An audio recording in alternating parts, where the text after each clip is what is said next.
In this lesson, we're going to work on the sort of qualitative prediction of how changes to an electrical circuit will impact other values using the equations as the guide. Now, you'll remember we've done this many times before, so let's look at this first one. If the voltage of the battery is doubled and the resistance of the current remains the same, how will the current change?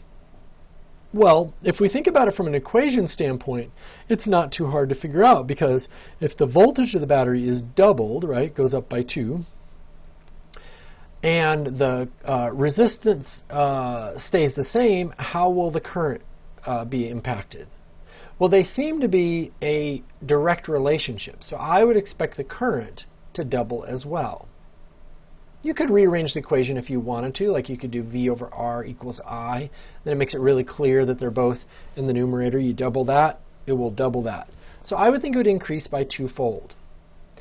But let's see if it makes sense. If you have a circuit and the resistance is the same, the light bulb's not changing because it can be a resistor, right? And you go from, say, a 6-volt battery to a 12-volt battery, well, remember, the battery is what determines how much push there is on electrons. So I think that would make sense that the current would start to go faster as well. I wish I could make the diagram go faster, but that's sort of the conceptual idea. But the equation can help us predict it.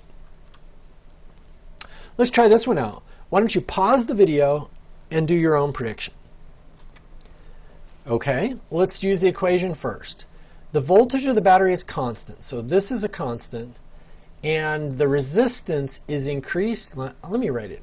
It's hard. I wish I could change pens quicker, but so that's constant. It's not going to change. It's like the number 10.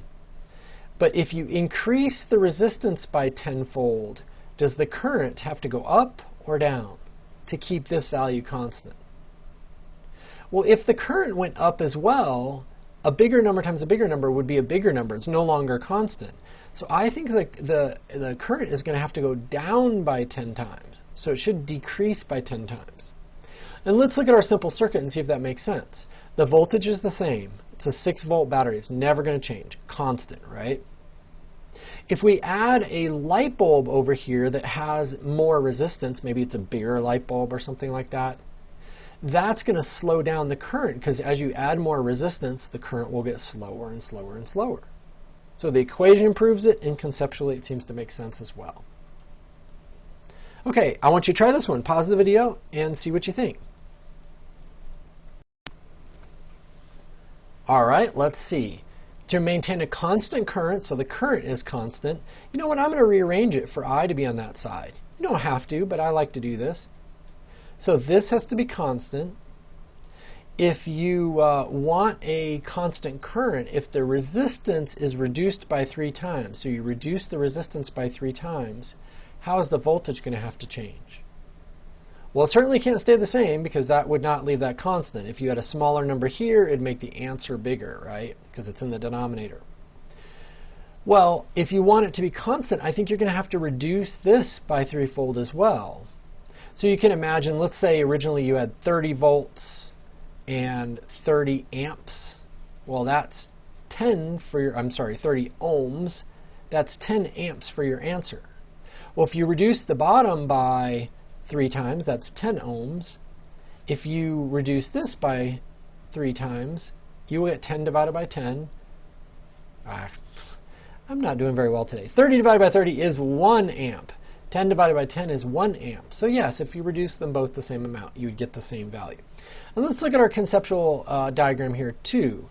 So now we're not saying the battery is the same. If we have a 30-volt battery, and we have a current running through this thing at 30 amps, flowing pretty well.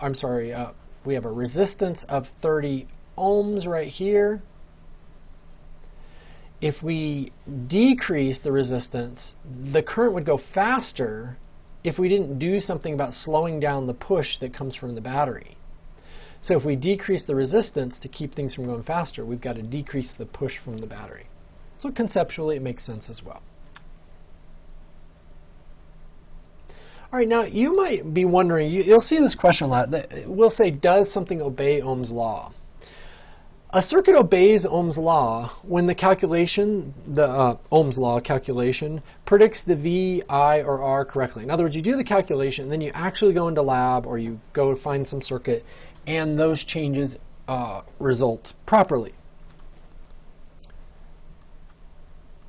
But some materials don't obey Ohm's law, especially as the temperature gets higher. Very often, the resistance will change as the temperature gets higher. So we say that those materials don't obey Ohm's law.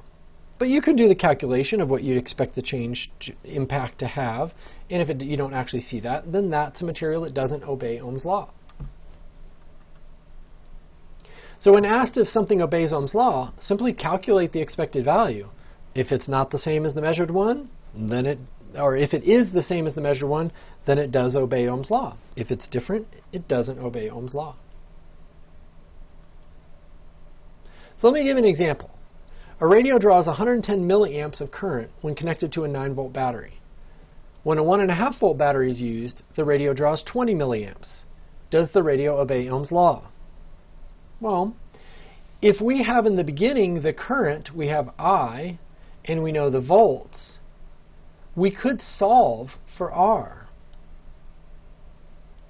And if it's obeying Ohm's law, that resistance will always be the same because we haven't changed the resistor. So when a 1.5 volt battery is used, the radio draws 20 milliamps. If we took this voltage and that current and we used their values to find R, this R and that R should be the same. If that's true, it obeys Ohm's law. So let's see if it's true. All right, so I have, in scenario 1, I have a 9-volt battery. I have a 0.110 amp. Remember, there's 1,000 milliamps in an amp. Current. And then I'm solving for R. For R, I get 81.8 ohms. If I do scenario 2 the exact same way, I have 1.5 volts. I have a 20 milliamp or 0.020 amp current, and if I solve for R, I get 75 ohms. So no, the resistance changed under different scenarios. I do not think this thing obeys Ohm's law. So that's how you can tell, is if you calculate the resistance and it changes as you have different values or at different temperatures, then you know it doesn't obey Ohm's law. Now, of course, these are measured values. You know, if I had come up with a value down here that was like 81.6 ohms, that's pretty close. You know, if you're using measurement equipment, that's probably not really a big difference. But I think, 81 versus 75 is a pretty significant difference.